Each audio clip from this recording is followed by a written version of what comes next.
So I started posting on social media when I was 12 years old. I grew up on social media in a lot of ways, and since then I've gotten over 80 million views on personal accounts and should hit 1 million followers this year. That is 7 long years later, and it involved hundreds of videos that were really bad that no one saw, that I can barely look back and watch. And in this video, I want to break down the core tips, approaches, and models that I think are most helpful and which most helped me. That is the plan. I have exactly 7 points to make, and let's go. So the biggest thing by far is just watch time. If you have a 30-second video and you can get people to watch on average for 40 seconds, you will be famous. Or if you make 10-minute videos and people watch them on average for 9 or 10 minutes. I don't care if it's the dumbest video in the world, if everyone hates it. In terms of growth, all that really matters is whether people watch it. If they watch it, you will grow. If they don't watch it, you won't. Now, I'm generally a pessimist when it comes to YouTube because organic growth is really, really hard, and a lot of years of social media and a lot of failed side attempts or new channels, theme pages, and so on taught me that. But there is one single person who I know very well, and I won't name them, who radically changed my perspective on this matter. And they did that because over the past 4 or 5 years, they have borderline at will been able to create a new YouTube channel, edit some videos, and get tens, thousands, or hundreds of thousands of organic views on that channel in days or weeks. The fact that it's so algorithmic to them, so predictable, to me, really reinforces that notion that YouTube and social media is not dead. It's just a function of watch time. If you can connect with people, if you make what they want, and if they watch what you make in any category, in any niche, you will grow and you will be successful. It's really hard to grow, and no guerrilla marketing tactics, no whatever the strategy is to grow really isn't going to work at scale if fundamentally people don't watch your content. And by that I mean engage at a level which comparatively beats out most of your competitors and competitors on the social media platform given as a whole. So that's one. And point number 2 is that I think social media is about merging art and science. Nearly everyone that succeeds on social media formalizes at some point, meaning they figure out a concept and mathematically improve it or maintain it over time. I think Mr. Beast is the best example of that in the way he talks about YouTube. But that doesn't take away from it in my eyes, and that doesn't take away from the creative side of creating content. Just like if you break down, say, a Picasso painting or a great book into a set of rules and instructions, that doesn't take away from the impact of the art. So my point there is that you have to merge those two sides of it. It is a creative art and skill to create content that people engage with, but you really have to approach it, and I see most people who are successful with it approach it in this way, as a numbers game. How many videos you can make, how well do people engage with them, and what are the business decisions you can make that determine how much time you can put into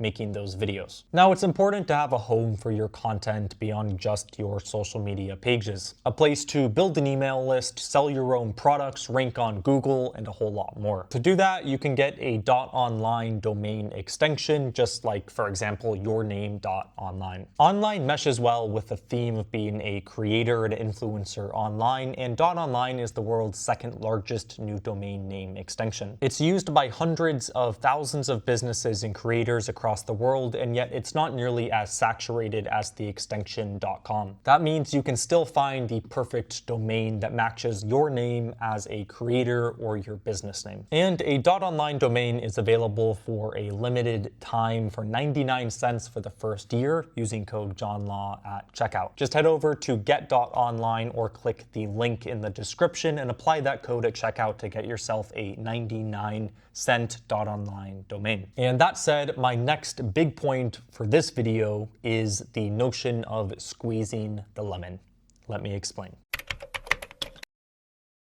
So what squeeze the lemon means is that you should try and get the most you can out of each piece of quality content that you produce. If you make one really high quality 20-minute YouTube video that you put a lot of time into, then take that video and split it up into 10 different engaging 30-second clips, and then post those on 5 different social media platforms, right? If you can get 50 pieces of quality content, and the keyword there is quality, again, people have to watch it, and that all came from a 20-minute video and a few hours, say 5, 10, 15 hours of your time, that is just more reps and shots and exposure as opposed to having to spend 15 hours just to get that one piece of content. Like, quality matters, but also just putting the reps in matters. And if you can get more out of what you're already putting effort into, then I think you should do it. And I've seen a lot of growth from people doing that. And if you can get more exposure from work you've already done, you may as well do it. For example, when I was on TikTok and posting a lot of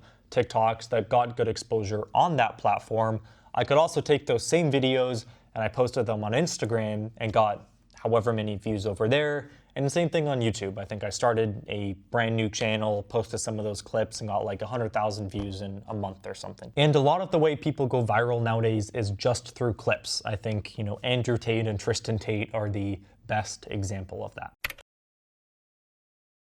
Okay, just 3 more just as important points. And the first is absolutely do not buy engagement or followers, but you can, if you have some money to invest, run ads to your channel or promoting your videos. This feature is built into YouTube, but it's actually much cheaper to do it through Google Ads directly. Now, you want exposure and you want to build an audience that comes back and watches more of your videos. So if you take this approach, just make sure you're reaching actually quality viewers that are potentially interested in your videos and sticking around. To do that, you can target keywords and locations. Now, if you want to make sure this doesn't impact organic performance, then you want to host those ads on another channel and then just make the final destination of the video so when people click the ad, the homepage of your YouTube channel. That actually is a strategy that a lot of popular creators have used, and people don't really talk about it. Like E-Man, for example, said on a podcast that a good chunk, if not all, of his first few 100,000 subscribers, and this is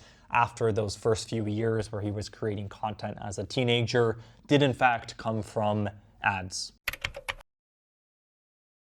My next point is about monetization, or just making money from your social accounts. It's a big subject and point among creators because a lot of people want to do it full-time that don't make enough money to do it full-time. And my general take is that it really does depend upon the niche that you choose to make content in. If you're in a niche like finance, business, or makeup, etc., if you just get traffic, you will make lots of money from sponsors and ads. Then really, in my mind, that's just a proxy for a traffic problem because there is so much sponsor money and ad money out there that if you're not making money, for example, your CPM just is non-existent because you don't actually get views or you don't have sponsors for videos, that is purely a traffic problem. If you get the traffic, if you get more exposure, all of that will come and the money will come. So just focus on the traffic and the watch time, and those things will come down the line. For lower paying niches, it is a lot more difficult. If you're in, for example, celebrity content, it's just really hard to monetize in the same way that a finance channel would. My general take there is that it is still in some ways a traffic problem, and the benefit of lower paying niches is that often it's easier to get traffic. And so while you can try a lot of things to optimize the amount of money you make or launch products, I would really just recommend focus on the traffic. And if you get to a point where you have an enormous amount of traffic coming in, the money 1000% will follow. But still, purely in terms of monetization, if you are playing the game in a low-paying niche, you're really just playing on hard mode, purely from a monetary perspective. So my last point is about the question of should you commit to social media and trying to really make it work, or just start posting if you haven't before. And it's a tough question. I started out on social media when I was a child for very different reasons. I did that for a few years. I stopped for a while, and then I came back, and I think with a much more kind of ad and algorithmic approach. And I see a lot of people struggling with content or social profiles that just get no exposure, like you get 5, 10, 20 views a video. And my personal take on the question of whether you should fully commit or go into it or just leave it as a passion, project, or just not do it at all, is that something should tell you it's working before you fully commit. There are exceptions to that rule. There are the Mr. Beasts of the world and a lot of other people out there. And if you love it, do it purely for that reason.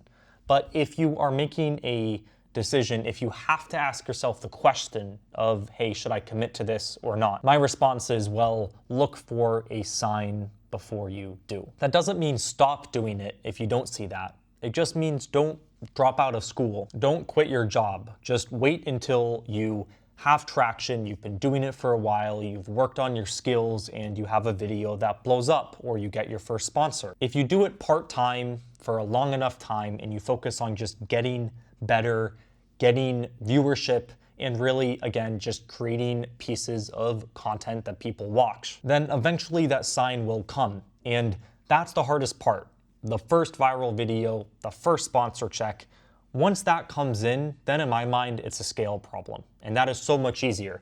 When it's a scale problem, then you just have to scale the inputs up. If it's a scale problem, then you drop out of school, then you quit your job, then you go all in. I know a lot of people disagree with that point.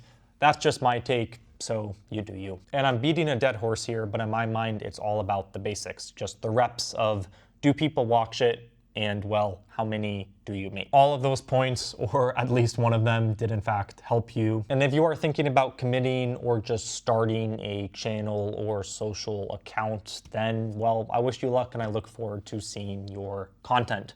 That said, that is the video. Do make sure to check out .online domains, and I will see you in the next one. Cheers.